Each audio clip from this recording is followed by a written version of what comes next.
At one point, Kristen will come up and talk about the professional development plan. As you know, we're in the third year of our 3-year strategic plan that we wrote. So we do need to write new goals going forward. And so one of the things that I did is I identified in the orange notes a little bit of a process that I suggest that we do.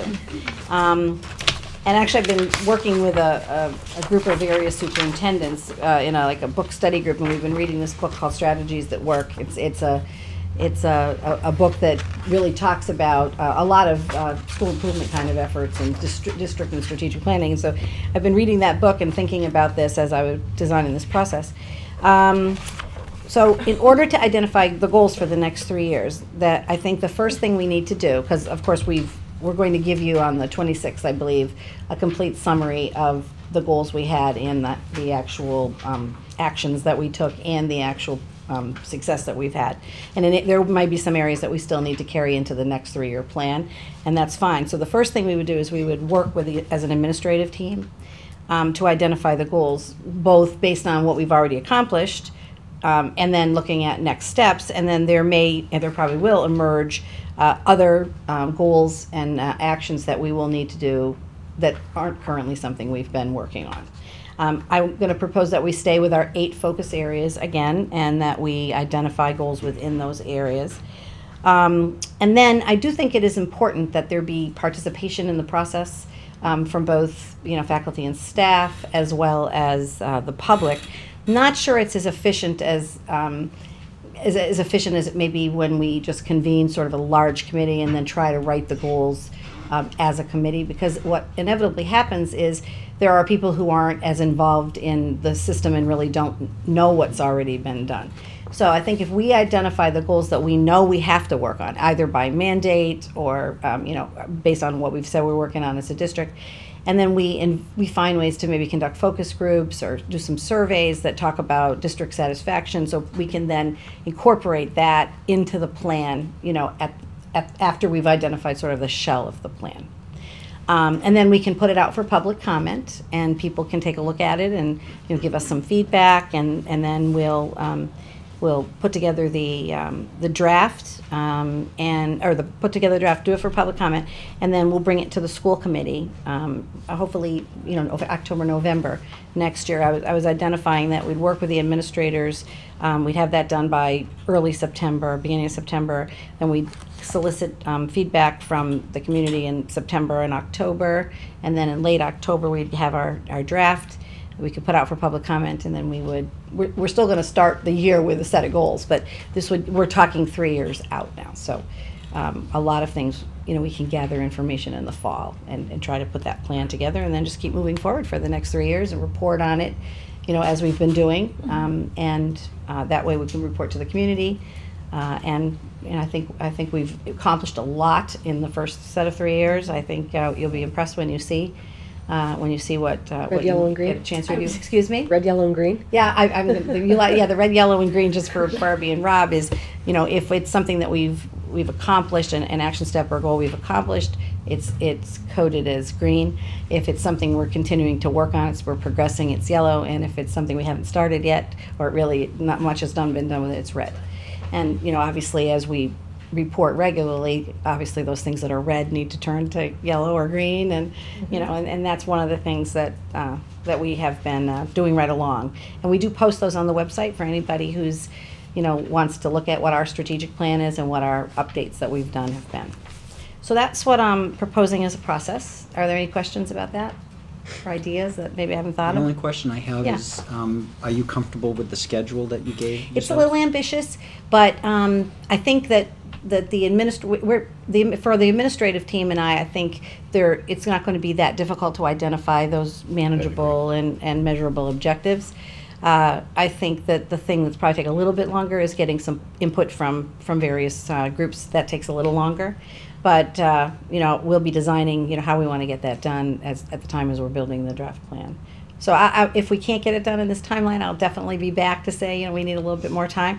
But what we have found is, as much as it sometimes makes us crazy, if we have a more ambitious plan, it kind of keeps us on track, as opposed to taking a more leisurely approach, which I know we'd all love to do, but there's a lot of work to do. So, you know, we do have to keep moving, and the momentum needs to keep moving forward. And a lot of people are working really hard, and a lot of good things are being accomplished.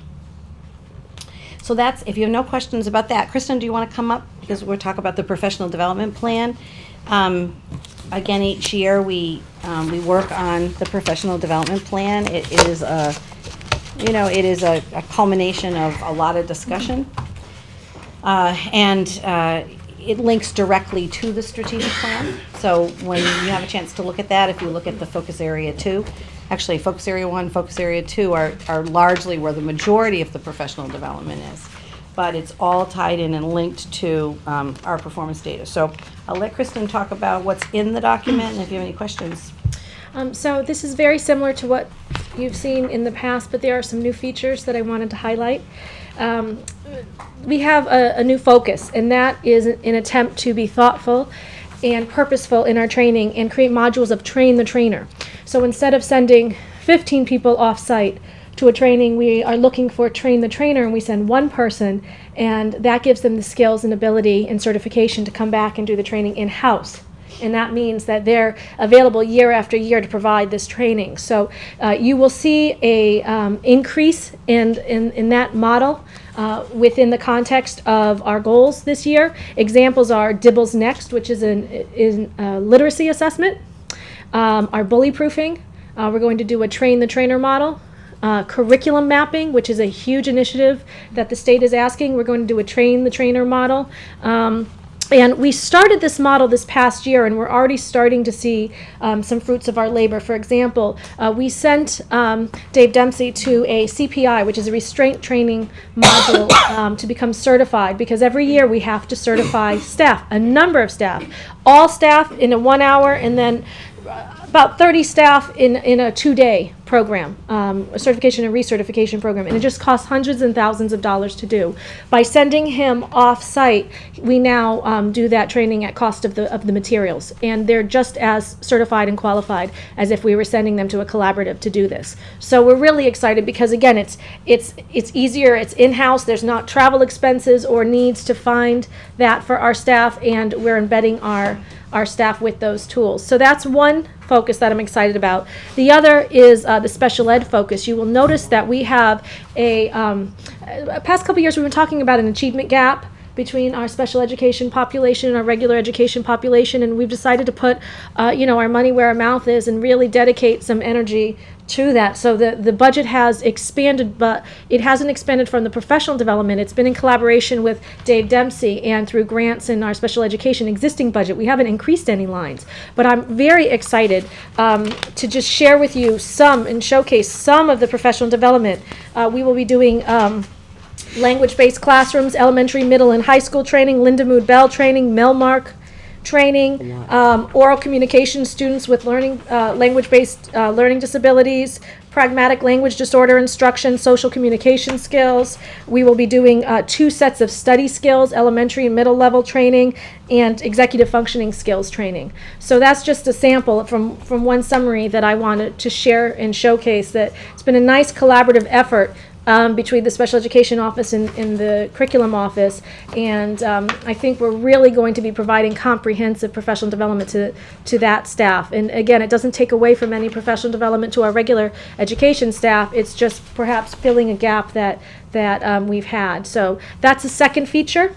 And the last feature that I wanted to showcase was some new funding mechanisms in here. In addition to the special education funding, which I just mentioned, we did apply for and receive a competitive early literacy grant, and what that allowed us to do is provide about $7,500 in professional development.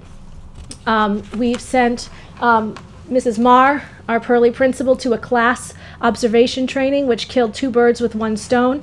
It allows her to do really thorough observations in the classroom and increase things that we're looking on as best practices. It also qualifies us to be able to continue with our kindergarten grant without going through that weighty accreditation process, and allows us to retain those funds as well.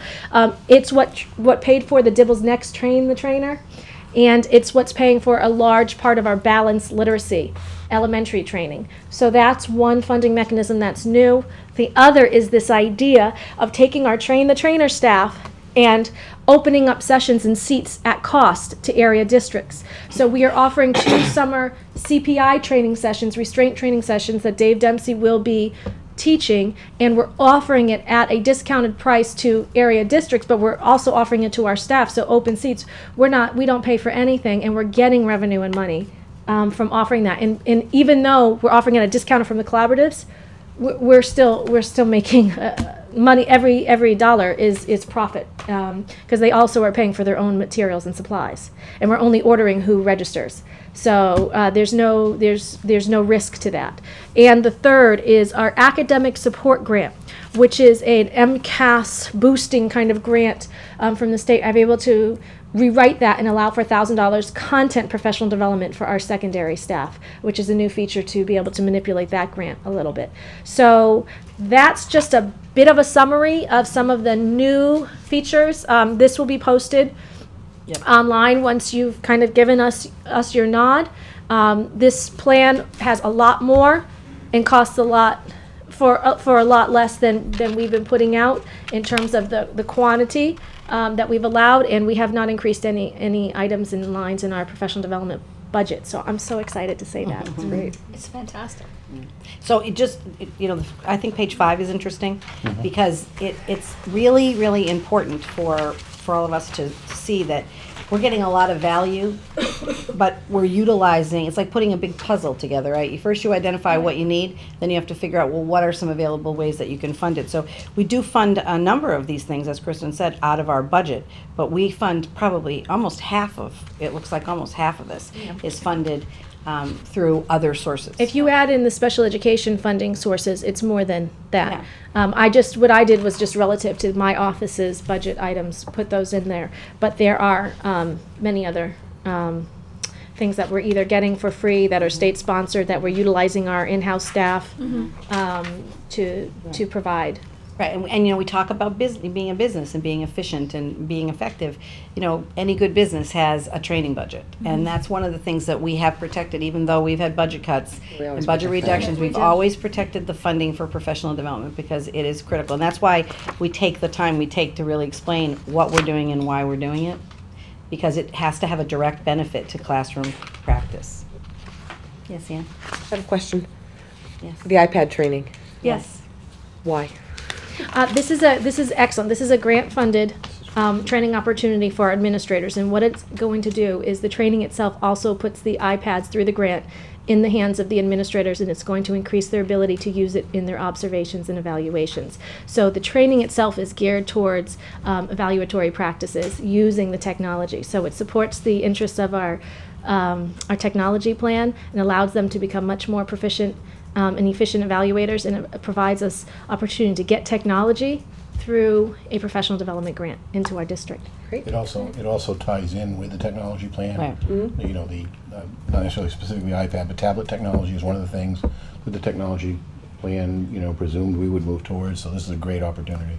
And those are just for the administrators? Those are for evaluating administrators. So those administrators that evaluate staff. And again, part of any good professional development is the ability of a supervisor to evaluate its effectiveness. So it goes part and parcel with, okay, we are providing really comprehensive training. We want to make sure that that goes into practice. And we want to put tools in the hands of the evaluators to be able to research, search, and define how that's impacting student learning in the classroom. And they're portable. You come into the classroom, they're easy to work with.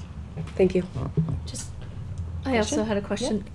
For the train the trainer professional development, how are you selecting who do the teachers apply to go, or is it suggested?